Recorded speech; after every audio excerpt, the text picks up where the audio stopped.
तेजस्वी यादव टोपी पहनकर इफ्तार का आयोजन का निमंत्रण दे रहे हैं।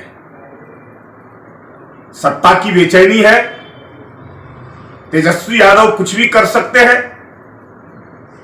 अब उन्हें तो अपना नाम तेजस्वी यादव के जगह पर तेजस्वी खान कर लेना चाहिए। अरे भाई, जब मुस्लिमों के पर्व में जब इस प्रकार का आयोजन कर रहे हैं तो हिंदुओं के पर्व से परहेज क्यों? हिंदुओं के पर्व पर भी जो है इस प्रकार का आयोजन कीजिए। नमस्कार, आप देख रहे हैं इनसाइड प्रेस। मैं हूं आपके साथ नाजिश मेहता। बीजेपी के प्रवक्ता प्रेम रंजन पटेल ने कहा है कि तेजस्वी यादव को अपना नाम तेजस्वी खान रख देना चाहिए। इस पर राजद के प्रवक्ता एजाज अहमद जी का क्या कुछ कहना है, आइए चलकर हम जानते हैं। तो बने रहे इस रिपोर्ट में, देखते रहे पूरी वीडियो। सबसे पहले तो प्रेम रंजन पटेल जी से मैं पूछना चाहता हूँ कि आज जो सुशील मोदी, अरुण कुमार सिन्हा और शाहनवाज हुसैन दावत इफ्तार दिए हैं अंजुमन इस्लामी हॉल में, क्या वो सुशील मोदी जी का नाम बदलवा देंगे? क्या वो अरुण सिन्हा जी का नाम बदलवा देंगे? और आप देखेंगे कि जो प्रेम रंजन पटेल ने आज कहा है वो स्वयं उस दावत इफ्तार में नज़र आएंगे। दोहरी पॉलिसी और दोहरी नीति कोई सीखे तो भारतीय जनता पार्टी से। भारतीय जनता पार्टी चित भी मेरी पट भी मेरी की राजनीति करती है और कहीं ना कहीं अल्पसंख्यक विरोध की राजनीति और अल्पसंख्यक के खिलाफ विश्व वमन करके अपनी राजनीतिक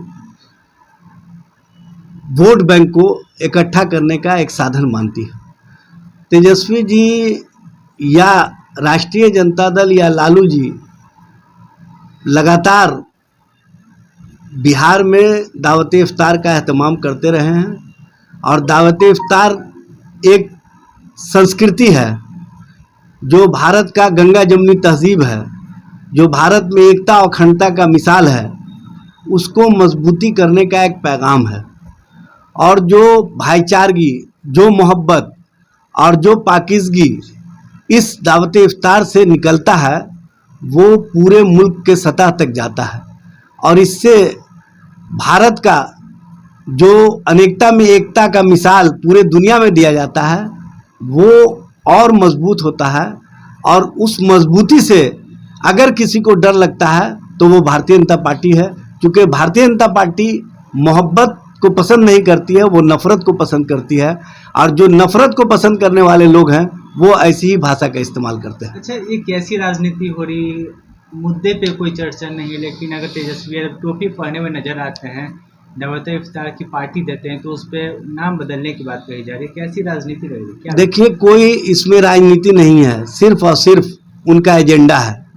उनका एजेंडा जब जब चुनाव का समय आता है या चुनाव होने का होता है तब इस तरह की राजनीति करते हैं और इस तरह की राजनीति करके वो अपने वोट बैंक को सुरक्षित करना चाहते हैं। लेकिन मैं बता देना चाहता हूँ कि अब बिहार और देश की जनता महंगाई से त्रस्त है, भ्रष्टाचार से त्रस्त है, नौजवान रोजगार की तलाश में भटक रहे हैं, मजदूर काम की तलाश में भटक रहे हैं। जिस तरह से इन लोगों ने भारत में व्यवस्था बना दी है, इस व्यवस्था के खिलाफ सभी मजबूत जो देश की एकता और अखंडता को देखना चाहते हैं उनको इकट्ठा होकर के ऐसे ताकतों का मुकाबला करना होगा और बताना होगा कि भारत के गंगा जमुनी तहजीब को तुम्हारे जैसे नफरती लोग समाप्त नहीं कर सकते हैं।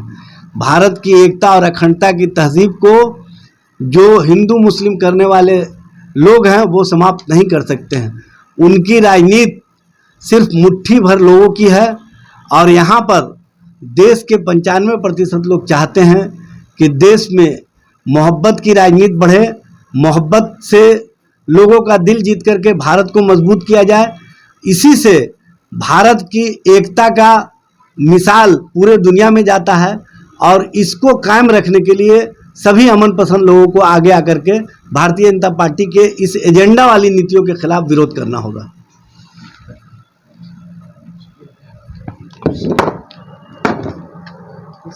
जैसा कि आपने देखा कि राजद के प्रवक्ता एजाज अहमद जी का क्या कुछ कहना था। इसी तरह के खबरों के लिए बने रहे हमारे साथ, देखते रहे इनसाइड प्रेस। मैं हूं आपके साथ नाजिश मेहता। धन्यवाद।